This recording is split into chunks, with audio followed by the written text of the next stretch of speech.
എൻ്റെടോ ഈ കാണുന്ന popcorn chicken ഉണ്ടാക്കാൻ എത്ര ഈസിയാണെന്നറിയാവോ?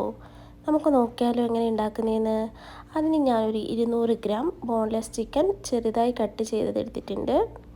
അതിലേക്ക് 1 സ്പൂൺ മുളക് പൊടി, 1 spoon onion powder, half spoon garlic powder, half spoon soya sauce, 1 spoon ketchup, ഒരു ടേബിൾ സ്പൂൺ വിനീഗർ. പിന്നെ നമ്മൾ അതിലേക്ക് ആവശ്യത്തിനുള്ള ഉപ്പിട്ട് കൊടുക്കുക. എന്നിട്ട് ഒരു ഹാഫ് കപ്പ് പാലൊഴിച്ച് കൊടുക്കുക. പാലൊഴിച്ചിട്ട് നമുക്ക് നന്നായി മിക്സ് ചെയ്യാം. മിക്സ് ആക്കിയതിന് ശേഷം നമുക്കിത് 1 മണിക്കൂർ റെസ്റ്റ് ചെയ്യാൻ ഫ്രിഡ്ജിൽ വെക്കാം കേട്ടോ. ആ ടൈം കൊണ്ട് നമുക്ക് ഇതിന് കോട്ടിങ്ങിനുള്ള പൗഡർ റെഡിയാക്കാം. അതിന് 1 കപ്പ് മൈദ, 1/2 കപ്പ് കോൺഫ്ലവർ, പിന്നെ അതിലേക്ക് നമുക്ക് 1 സ്പൂൺ മുളക് പൊടി, പിന്നെ കുറച്ച് ഗാർലിക് പൗഡർ, ഉപ്പ്, ഇത്രയും ഇട്ടിട്ട് നമുക്ക് മിക്സ് ആക്കാം. ഇനി നമ്മൾ ഫ്രിഡ്ജിൽ റെസ്റ്റ് ചെയ്യാൻ വെച്ച ചിക്കൻ എടുക്കുക. അത് ഓരോ പീസാക്കി ആ പൗഡറിൽ ഇട്ട് കൊടുത്ത് നന്നായിട്ട് മിക്സ് ചെയ്യുക കേട്ടോ.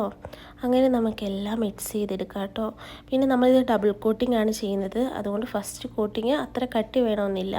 അങ്ങനെ ഇതാ ഫുള്ള് കോട്ട് ചെയ്തെടുത്തിട്ടുണ്ട്. ഇനി നമുക്കൊരു പാത്രത്തിൽ ഐസ് വാട്ടർ എടുക്കുക. അതിൽ ആദ്യം കോട്ട് ചെയ്ത് വെച്ചേക്കുന്ന ചിക്കൻ ഓരോന്നായി ഇട്ട് കൊടുക്കാം. എന്നിട്ട് നമുക്ക് ആ പൗഡർ മിക്സിലിട്ട് ഒന്നുകൂടെ കോട്ട് ചെയ്യാം കേട്ടോ. അങ്ങനെ അത് ഫുള്ള് നമുക്ക് കോട്ട് ചെയ്തെടുക്കാം കേട്ടോ. ഇനി നമുക്കൊരു പാൻ വെച്ച് ഓയിൽ ഒഴിച്ച് കൊടുക്കുക. ഓയിൽ നല്ല ചൂടാകുമ്പോൾ നമുക്ക് ഓരോ പോപ്കോൺ ചിക്കൻ വീതം അതിലിട്ട് കൊടുക്കാം കേട്ടോ. അങ്ങനെ നമുക്ക് ഫുള്ളും ഇട്ട് കൊടുക്കാം കേട്ടോ. ഇതേ മക്കൾക്ക് സ്നാക്സ് ആയിട്ടൊക്കെ സ്കൂളിൽ കൊടുത്തയക്കാം കേട്ടോ. അത്രയും നല്ല ടേസ്റ്റുമാണ്, അടിപൊളി ടേസ്റ്റാണ്. എല്ലാവരും ഒന്ന് ട്രൈ ആക്കി നോക്കണം കേട്ടോ.